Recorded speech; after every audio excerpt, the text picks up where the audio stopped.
that is very true. At the same time, when it came to the mom, you can say, well, when the whole family dynamic within all the spider demons, it was kind of messed up. When the mom was literally being abused by everyone, she had no choice but to do what basically Ryu was saying at all. And so when she literally offered, she did offer up her life, but when she gave up and she showed gracefully like, that accepted helplessness, death. Yeah. that she accepted it. And Tanjiro realized everything at that one moment, that this is another sad demon who was forced into this lifestyle, and I have no choice but to like kill her. But you know what? I'll do it in a way where you can rest easy, and he did it. In terms of the other demons, all those demons were ready to just kill still.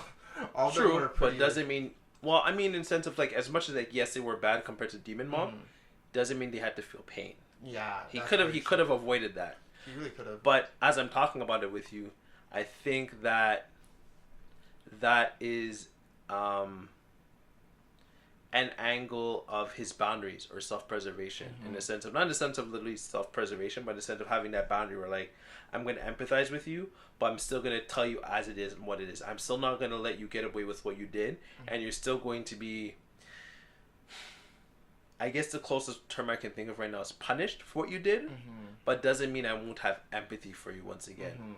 As opposed to Gyu, when he killed Rui, he actually, like, when Rui was reaching out to Tanjiro, and, you know, he vaporized, and, you know, Tanjiro put his hand, you know, on his clothing, Gyu just fully stepped on it. He's like, you need to stop empathizing with demons. That was the most like, disrespectful thing ever. But I thought it was really disrespectful. It looks so badass though.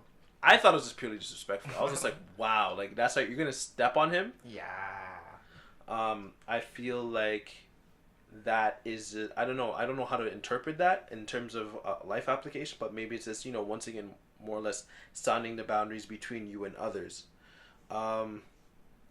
And so I found that interesting, going back on the whole wind pillar thing. Like, Tanjiro is fully ready to, like, I'm willing to bet that if Tanjiro had his sword and he was, and, you know, all variables aside, he might have tried to kill the wind pillar. I feel like Tanjiro probably would have just, like, because he said at least let me punch him in the face once.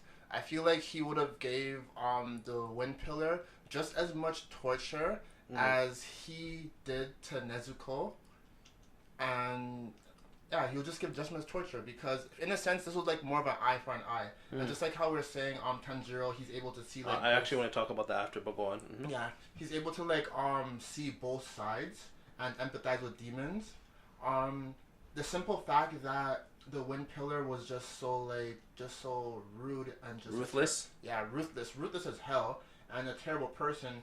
Tanjiro's seen him just like how he would have seen any other ruthless demon in a sense, and he was ready to like crush him, like literally. Just, and like, that's the most interesting thing. How he can, I guess, the really interesting thing is how, as much as demons are obviously killing people in the show, and harming people, you're really seeing a sort of, I guess you could say, lack of humanity from the human characters. How some of the human characters can be almost as ruthless as the demon, and it's just like, how bad are the demons if you're gonna conduct yourself in this manner? Yeah. Like, how much of a demon slayer is Inosuke when he's, you know, mercilessly attacking a fellow demon slayer, like a fellow human on top of that fellow demon slayer, to a point where like he's on the verge of like falling unconscious, maybe even dying.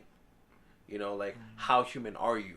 And that kind of once again goes in the whole dynamic of empathy again, you know, in terms of how Tanjiro kind of sees it. Because as much as he's able to, like, snap on, like, a human, he's also snapping on demons. And it's just kind of seeing that sort of dynamic within the show.